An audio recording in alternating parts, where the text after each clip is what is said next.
you have to build some type of financial empire, and she has to be somewhat a part of your system in order for it to work.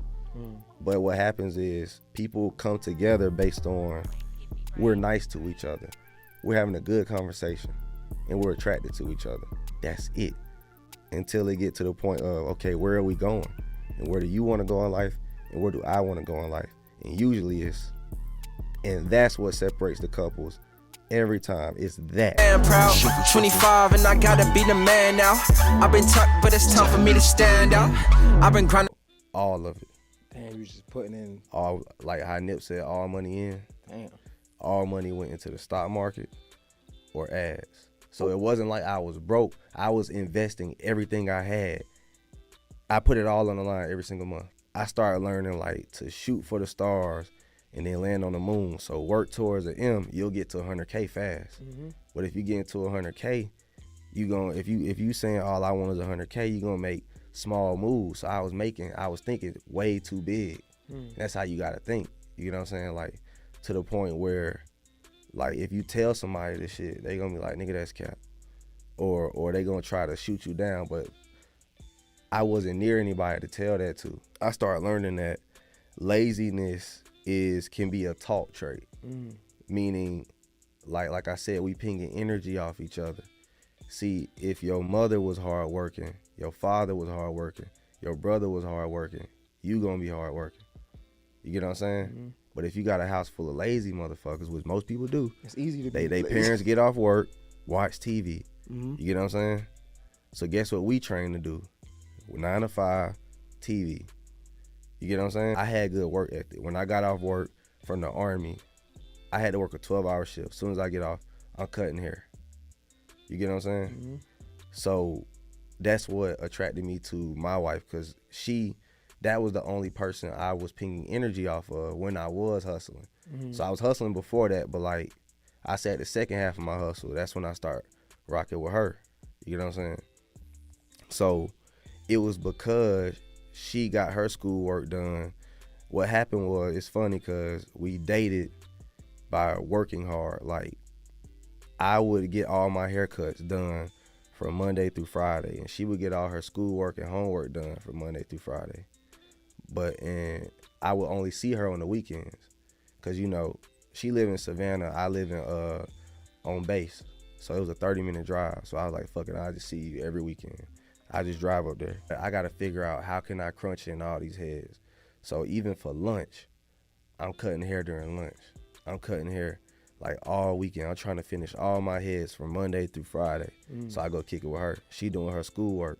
She come kick it with me. It was easy for us when we got together to work together. You get what I'm saying? Like, incorporate her in her business, because I already seen how hard she was working, just so we could spend time. This video is sponsored by Eve Rubash's Patreon. I can tell you guys, content creation is a game changer.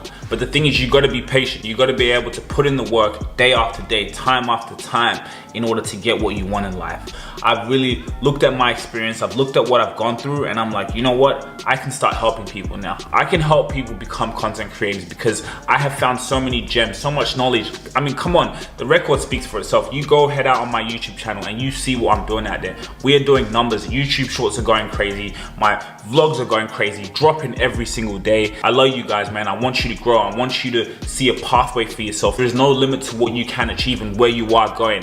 And if you're really serious about content creation, if you're really serious about being a YouTuber, I got the gems, and I'm giving them away on my Patreon. What are some things that you challenge yourself with about just manhood, it's just life? You know what I'm saying? Like, outside of the money. Balance. That's one of the hardest things to find. Making sure I have time to do everything in life. That's what it is about, finding that perfect balance. Making sure I'm not focused too much on business, because that's going to hurt me. If I spend too much time with my wife, it's going to hurt the business. Spend too much time with my kids and just try to be a second mom to my kids, it's going to hurt the business. You get what I'm saying? So learning that too as a man, I used to struggle with that. Like, damn, like, am I supposed to be right here changing every diaper, trying to be a second mom to the kids? And then I spoke to an OG, he let me know, like, men never did that. We go out and get it, and we, you know what I'm saying, we protect, we provide and protect. You shouldn't feel guilty for putting what you can into the business. You know what I'm saying? So stuff like that you would feel guilty about. And most business owners feel guilty about that. I think that's the beauty in having like a good woman by your side too, though. Make sure she hold it down. Yeah. I think they the ones, cause like I've been with my girl for like 5 years now, almost 5 years. She was the one that taught me balance, right? She was the one that taught me like enjoy the fruits of my labor, enjoy the small wins and things like that. Cause at first, before I met her, I was always on the go. Like I'm always working. Like Never I don't be got time. 100% in anything, bro. I had to learn that. I can't even be 100% in my business. I gotta go 90.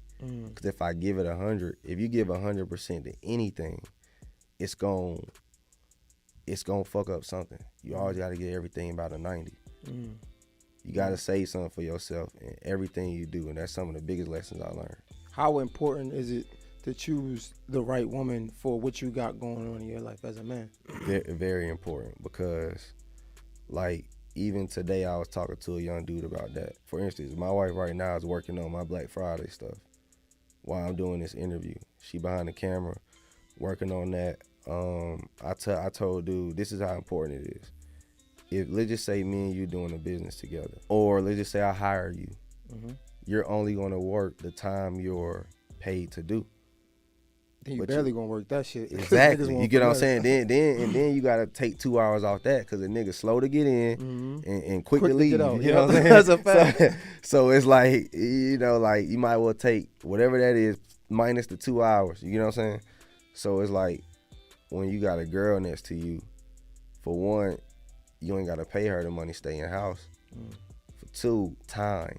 We're working at 12 o'clock at night versus your time is up.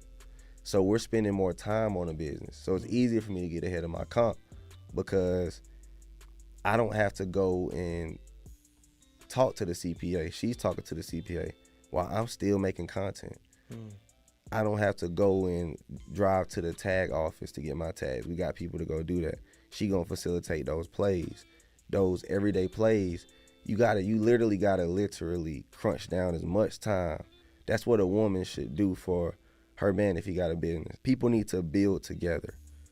Even if she's a real estate agent, you're tech, cool. If y'all don't work on something together, whether it's building a real estate portfolio, you know what I'm saying? It don't always have to be business. It could be we're investing into these homes, our Airbnb portfolio, our empire. You have to build some type of financial empire, and she has to be somewhat a part of your system in order for it to work. But what happens is people come together based on we're nice to each other. We're having a good conversation and we're attracted to each other. That's it. Until they get to the point of, okay, where are we going? And where do you want to go in life? And where do I want to go in life? And usually and that's what separates the couples every time. It's that. Okay, y'all splitting the bills. Y'all not putting nothing together. Y'all not even putting nothing together. Like, y'all not building any type of anything together. What brings people together is building something together. I always tell dudes to do this one thing. If you want to test what type of girl you got, do a 1,000-piece puzzle with her. If she quits, she ain't the girl for you. You get what I'm saying? Because you want to see what type of girl do I have. Is she going to get the job done? You get what I'm saying? Is she going to motivate me to finish this puzzle? I just challenge you, brother. Go do a puzzle with your girl. It's one of the most intimate things you could ever do. Mentally. See, a lot of dudes lost the mental attraction for women. They no longer care about the mental. This video is sponsored by Eve Rubash's Patreon. Because they're so blinded by the physical, because that's what society has embedded into their heads. But me, I'm sexually attracted mentally to women. Like, can we get tasks done together? Can we figure out something, an aha moment? There's so many times we've cracked the codes on certain shit. I'm talking about shit that's not possible. And that shit is sexy though. Like, that shit is so hard. sexy. Like, you get what I'm saying? Like, yeah, damn, we just fucking made $100K and we spent 48 hours trying to figure this out. Like, we done did shit like that. Been cooking up, trying to make the fam proud. 25 and I gotta be the man now. I've been tucked, but it's time for me to stand out. I've been grinding.